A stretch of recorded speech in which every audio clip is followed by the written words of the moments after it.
ಇವತ್ತು ತಾವು ನೋಡಿದ್ರಿ 15ನೆಯ ಬಜೆಟ್ ಅನ್ನ 15 ಬಾರಿ ಮುಖ್ಯಮಂತ್ರಿಗಳಾಗಿ 15 ಬಾರಿ ಹಣಕಾಸಿನ ಸಚಿವರಾಗಿ 15 ಬಜೆಟ್ ಅನ್ನ ಕೊಟ್ಟಿದ್ದಾರೆ.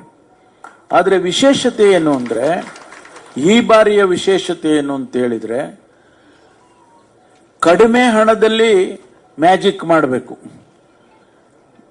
3,71,000 ಕೋಟಿ ರೂಪಾಯಿಯನ್ನ ಇಟ್ಕೊಂಡು ಇಷ್ಟೊಂದು ಕಾರ್ಯಕ್ರಮಗಳನ್ನ, ಎಲ್ಲ ಇಲಾಖೆಗಳನ್ನ ಮತ್ತು ಇಡೀ ಜನಸಮುದಾಯವನ್ನ ಮೆಚ್ಚಿಸ್ತಕ್ಕಂಥದ್ದು ಇದೆಯಲ್ಲ, ಅದು ಬಹಳ ಕಠಿಣವಾದಂತ ಕೆಲಸ. ಆ ಕೆಲಸವನ್ನ ಬಹಳ ಅಚ್ಚುಕಟ್ಟಾಗಿ ಇಡೀ ರಾಷ್ಟ್ರದಲ್ಲಿ ಮೆಚ್ಚುಗೆಯನ್ನ ಪಡೀತಕ್ಕಂಥ ರೀತಿಯಲ್ಲಿ ಮುಖ್ಯಮಂತ್ರಿಗಳು ಮಾಡಿಕೊಟ್ಟಿದ್ದಾರೆ. ಅವರಿಗೆ ನಾನು ಕಾಂಗ್ರೆಸ್ ಪಕ್ಷದ ಕಾರ್ಯಕರ್ತರ ಪರವಾಗಿ ಅಭಿನಂದನೆ ಸಲ್ಲಿಸ್ತೇನೆ. ಯಾಕೆಂದ್ರೆ ದುಡ್ಡಿದ್ದಾಗ ಯಾರು ಏನ್ ಬೇಕಾದ್ರೂ ಪ್ರೋಗ್ರಾಮ್ ಕೊಟ್ಬಿಡ್ಬೋದು. ಎಷ್ಟು ಸಾವಿರ ಕೋಟಿ ಬೇಕಾದ್ರೆ ನಿಮಗೆ ಈ ಕಾರ್ಯಕ್ರಮಕ್ಕೆ ಆ ಕಾರ್ಯಕ್ರಮಕ್ಕೆ ಕೊಡ್ಬೋದು.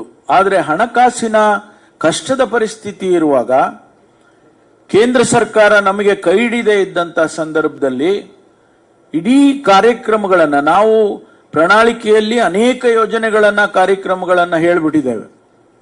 ಆದ್ರೆ ಅವೆಲ್ಲವನ್ನು ಕೂಡ ನಾವು ಪೂರೈಸಬೇಕು 5 ವರ್ಷ ಆಗೋದ್ರೊಳಗಾಗಿ. ಹಿಂದಿನ 13ರಿಂದ 18 ಒಂದು ಗೋಲ್ಡನ್ ಪೀರಿಯಡ್ ಅಂತ ಕರಿತೀವಿ ನಾವು. ಆ ಗೋಲ್ಡನ್ ಪೀರಿಯಡ್ ನಲ್ಲಿ ಕೊಟ್ಟಂತ ಎಲ್ಲ ಭರವಸೆಗಳನ್ನು ಈಡೇರಿಸತಕ್ಕಂತ ಕೆಲಸವನ್ನ ಮಾನ್ಯ ಮುಖ್ಯಮಂತ್ರಿಗಳು ಮಾಡಿದ್ರು. ನಾನು ಸ್ವತಃ ಕಣ್ಣಾರೆ ನೋಡಿದ್ದೇನೆ. ಯಾರಾದ್ರೂ ಮುಖ್ಯಮಂತ್ರಿ, ಹಣಕಾಸಿನ ಸಚಿವರು ನಮ್ಮ ಪ್ರಣಾಳಿಕೆಯನ್ನ ಪಕ್ಕದಲ್ಲಿಟ್ಟುಕೊಂಡು ಬಜೆಟ್ ಅನ್ನ ಮಾಡಿರೋದನ್ನ ನಾನು ಕಣ್ಣಲ್ಲಿ ನೋಡಿದ್ದೇನೆ. ಅದು ಸನ್ಮಾನ್ಯ ಸಿದ್ದರಾಮಯ್ಯನವರು.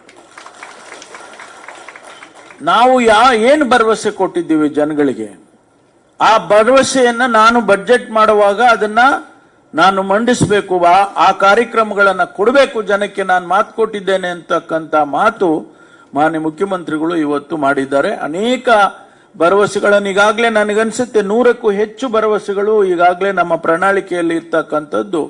ಈ ಬಜೆಟ್ ಮತ್ತು ಹಿಂದಿನ ಅರ್ಧ ಬಜೆಟ್, ಈ ಎರಡರಲ್ಲಿ ಕೂಡ 100ಕ್ಕೂ ಹೆಚ್ಚು ಭರವಸೆಗಳನ್ನ ಇವಾಗಲೇ ನಾವು ಈಡೇರಿಸಿದ್ದೇವೆ.